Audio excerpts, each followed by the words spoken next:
everybody, welcome to episode 4 of Swing to the Rhythm. I'm Gilbert, Raya, your host. This is Damon, your co-host of our brand new YouTube show. Want to thank everyone once again for tuning in to our 3 episodes. And for today's episode, we have a lot of great information to share with you. New mics here, we're very excited to test the audio quality of these mics because in the comments, I realized that some people... A little smack, yeah, might as well just say it. Yeah. Holding our little lapel mic, which, hey, that's okay. Going back to our first episode, Damon, we mentioned the benefits of dance. And remember, we specialize in country western and west coast swing dancing here in Houston. We did cover the benefits of dance, which include confidence, community, and fitness. We also mentioned stress relief and a couple more. And today we want to focus on confidence. So Damon, in our discussion today, in your 40 years of dancing and in my 12 years of dancing, let's discuss a little bit about how people can take advantage of dancing and boost their confidence. Dancing changes people's lives. And so they may come in a little nervous or lacking confidence, and we get to see that transformation. So it's super cool to watch, because at first, of course, that it's not immediate, and then they get in there and they start dancing. They learn a couple of basics. They meet some new people. Everybody's very welcoming and encouraging, because we try to breed that attitude, in our classes and at our socials. They come in and start talking to people where they weren't an extrovert before, and some of them still stay, somewhat introverted. You were introverted. You were quite introverted when you came, right. To us. And now you don't care. I mean, you'll go up and talk to a stranger any time now. And we see them blossom. They change the clothes they wear. They change their style, their hair, whatever. And what makes it so easy, I think, in conversation in general, is you can talk to people who have a common interest.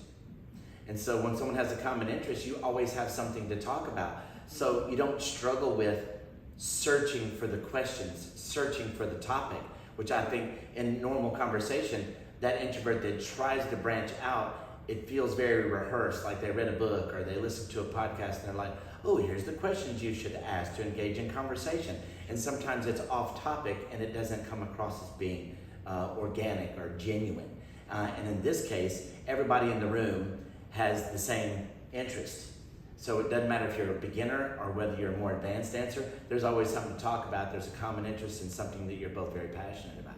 So I think it starts to breed that confidence. Damon was correct. I was very much introverted, and any dancers out there currently and in the past that start out as introverts, I'm a hardcore engineer brain. I studied engineering in college, and I never had a chance to really dive into an activity that is quite social. Hyper social. Yep, hyper social. It's one thing to go into a room with a couple of people, like at a mixer. Yep. When you've been, so focused on study and you haven't really been around large groups of people, and then you immerse yourself into a room with 100 people or more, and it's like, whoa, overload. Yep. For sure. Yeah, and so I know you felt the effects of that. Yep. How long do you think it took you to overcome that? I think you'd be surprised. It took about 2 to 4 years. Oh, you think it was that long? I think it was that long, yeah. And how long did you dance with us as a student before you started teaching? About 2.5 years, 2.5 years. Yeah. And then suddenly, here you were facilitating the class with 100 people on the floor every Sunday at Wild West. Yep. And I remember that first time. And I was out of town. We had asked everybody to fill in. Yep. And you were like, I'll do it. And I said, okay. It was like the moment of truth. It was for real. And I called you that Sunday after class. I don't remember where I was, Alaska or somewhere. Yep. And I said, how'd it go?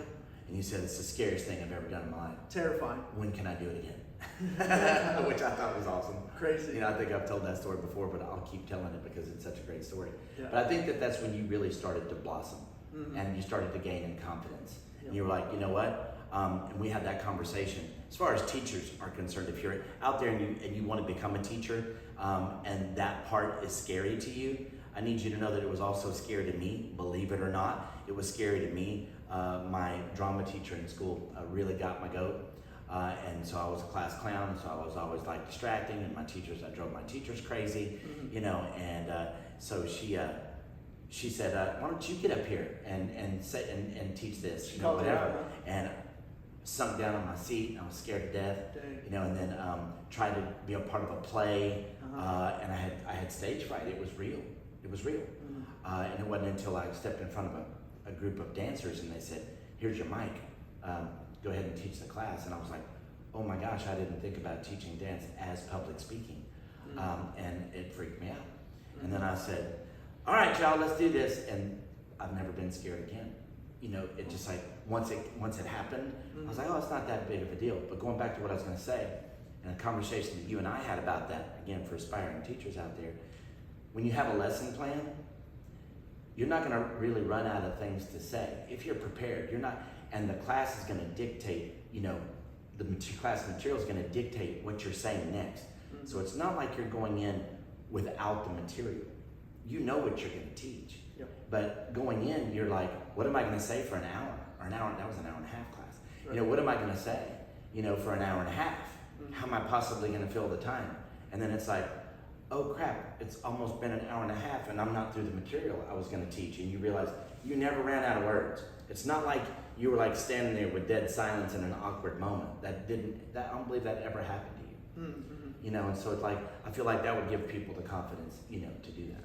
Yeah. And I think that dance works very much the same way. You don't have to be a teacher to do that. Once you get out there, dance on the floor, get involved in a group like that, you did it. You made the leap. You jumped in. You decided to be a part of a group that's dancing, and you started dancing. And then the next time it was easier. And then the next time it was easier. And then you're showing up to places that you've never even been to before, walking in, and you're not scared at all. And you're just looking around for people that know how to dance, because the motivation is dance. And so you don't even think about that sometimes as how confident you must be to do that, because you don't necessarily think of yourself as being a confident person.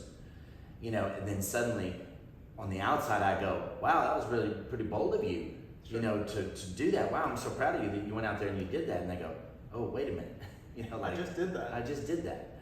Yeah. It becomes automatic. It becomes a habit after doing it over and over. And another thing is you do get rewarded. The reward is the success of trying the new patterns, but also meeting new people, of being in a friendly environment, of having a great time. And so overcoming that fear and the building up of confidence gives you a reward at the end. Absolutely. And then stepping off the floor between dances. And what are you going to do? Well, you're going to be surrounded by other dancers that might not happen to be dancing that particular song. And what do? You strike up a conversation about what? Dance.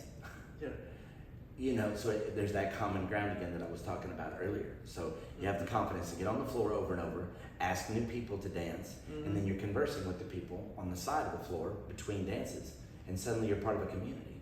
And community, I think, breeds confidence anyway. Yep. I've done a lot of yoga. They talk about taking it off the mat. So when you get to a yoga class, they're trying to get you to a place of zen, and you get into this meditative state, and you let go of the trials, tribulations, the stress of everyday life.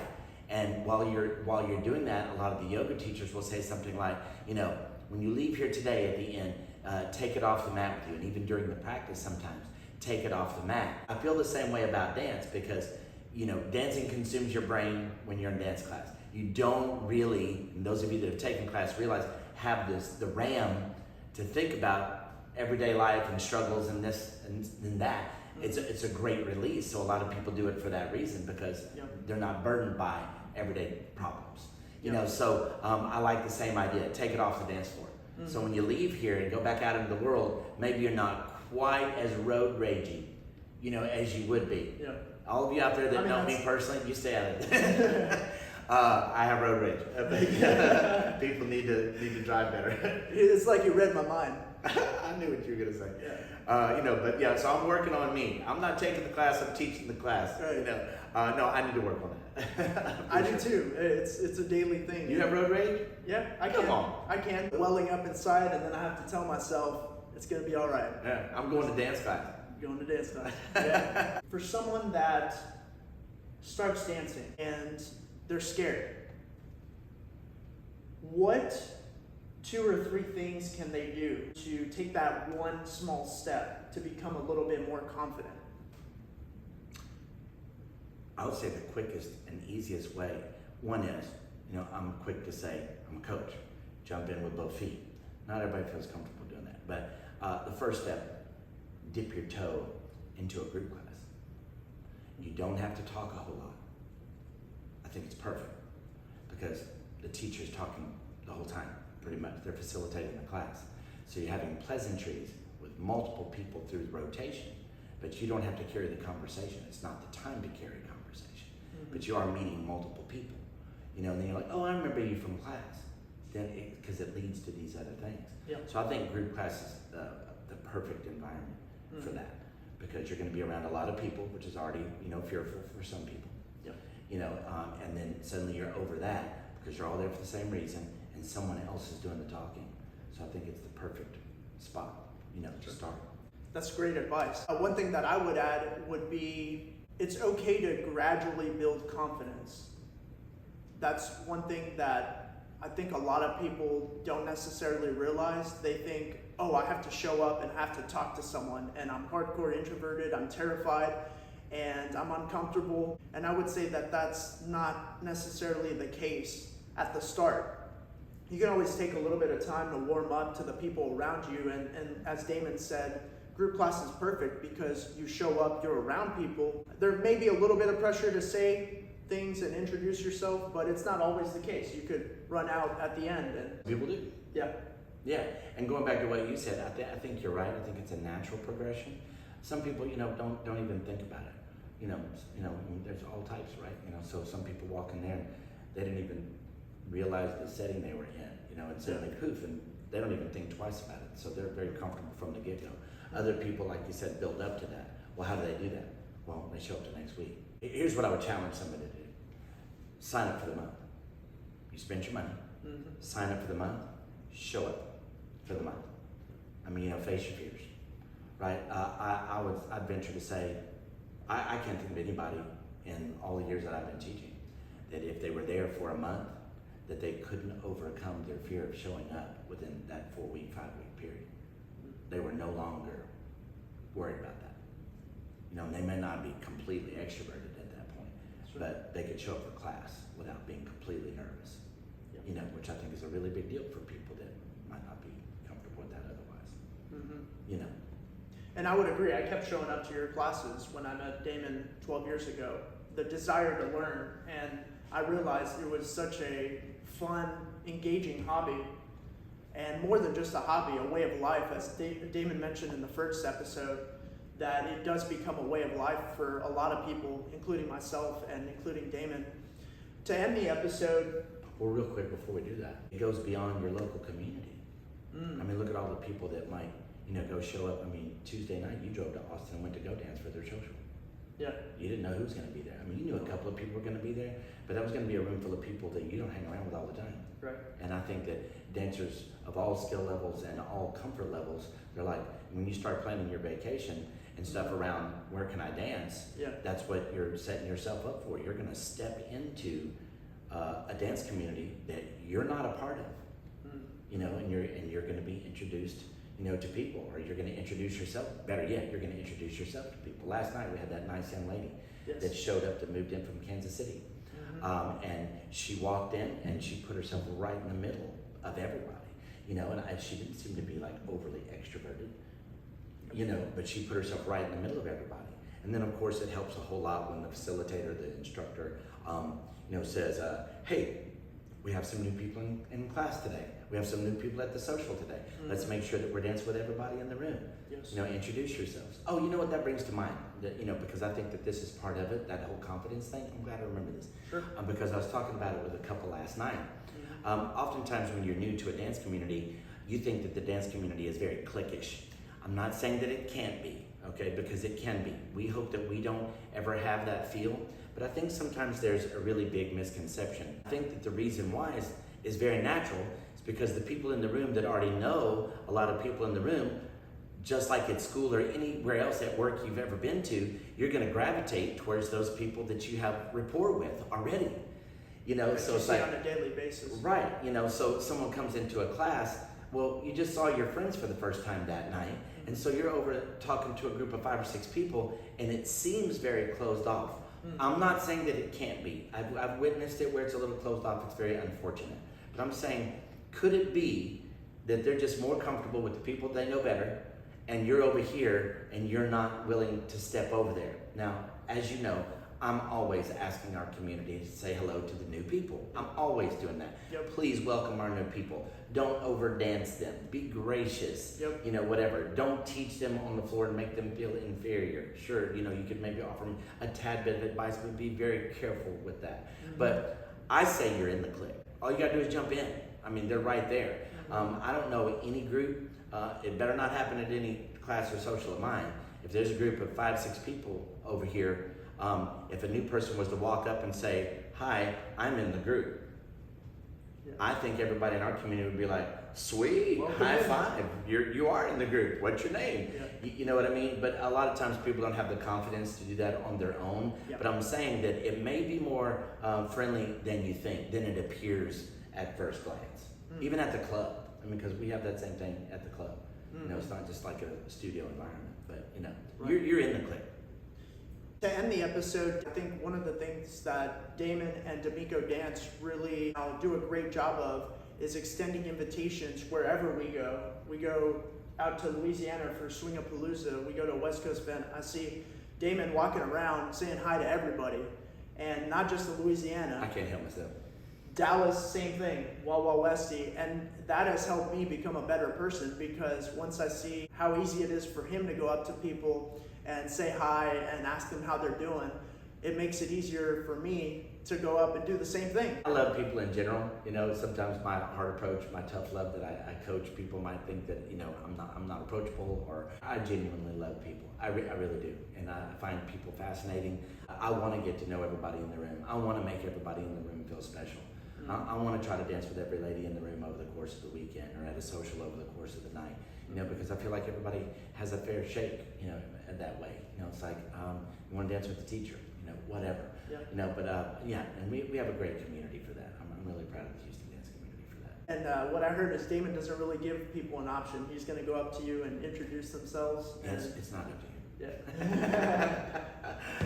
Gilbert, thank you, man. I hope you guys are liking these. It'd be nice if you drop a comment in the section below. We have a new bundle offer available. If you haven't picked up our book yet, it's in the background right there.